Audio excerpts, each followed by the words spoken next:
It's really like one of the most special experiences that you can have while you're at college, in that it's so cross-cultural and so fresh. These people are so fresh to America that they have a perspective on things that we'll never have. You just sit there and you listen to them and you take from them really what they have to say to you.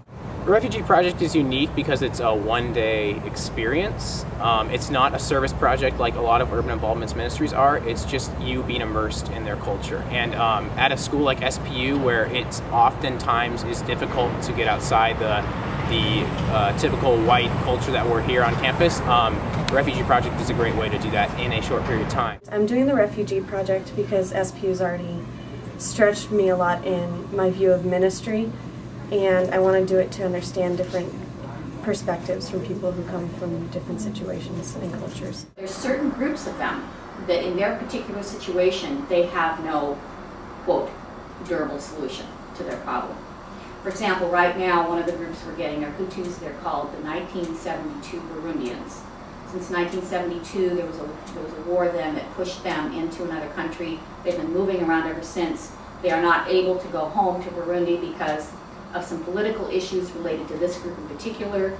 The people in Burundi do not accept them, and they also lost their farmland. The farmland is scarce there, and they've even forgotten how to farm anyway, in all the years they've been on, moving from camp to camp. So there's no really, they'll just starve. There's no place for them to go where they can make a life for themselves. So they're starting to be resettled here. You will be going outside the door.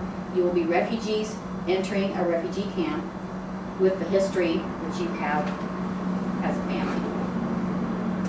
You will be going to 3 places that are marked on the map. One of them is a feeding station. One of them is a State Department interview, and another is the medical screening clinic. Then she split us into different groups, and each group was to be a different family.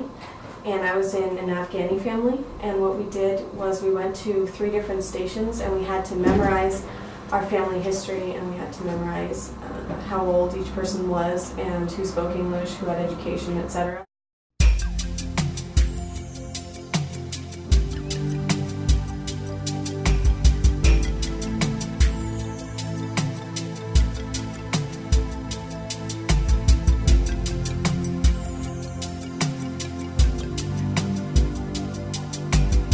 We welcome them, refugees who are fleeing war, persecution, and terror, and give them the tools they need to rebuild their lives. And that is, when you start really thinking about what those tools are, it is mind-boggling.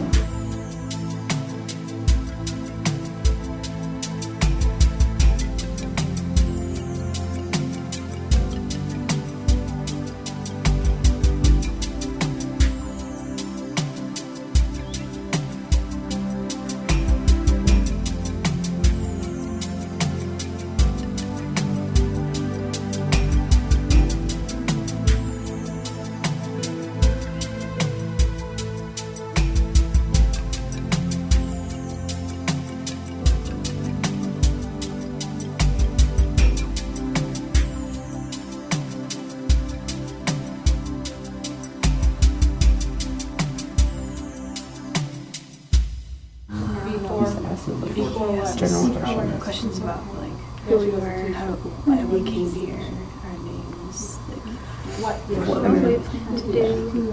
What happened to our family? Women, men. And then he took us aside like one-on-one and talked to us. But none of us knew any English, so it was really hard to actually communicate. And then we got to go down to Kent and discuss what we were going to be doing, and basically we split up into 5 different groups and went to different families to eat dinner with them. And so they prepared us traditional food from their country, and I went to a Burmese family, and so they served us a lot of rice and different meats and sort of told us a story. We sat, we talked about where they were from, like when they had got to America. They just came this July, so not too long ago. So they're just starting to learn English. They can jump from place to place to place, and then finally came here. And people from all different walks of life come to the city. I just think that understanding the refugee story, even though they're so different, it's still a whole different part of the city and a part of the world that lots of people still don't understand, and I didn't understand. And now I'm glad that I have a better perspective on what it's like to be so in such fear from your own country that you have to move to a different one. And it's just different how people have different sufferings and how people come from different backgrounds, and yet God can still connect us in so many ways, and He can bring us together through things like this. This is a one-time experience, and it should be something that ignites interest for you in further experience, not just like a one-time thing. So whether that means becoming a cultural companion for a family that's just brand new to town, or doing a clothing drive for people, or simply sitting down once a week and having a meal with these people, I want it to be something that provokes more interest in the plight of refugees and just in other cultures in general.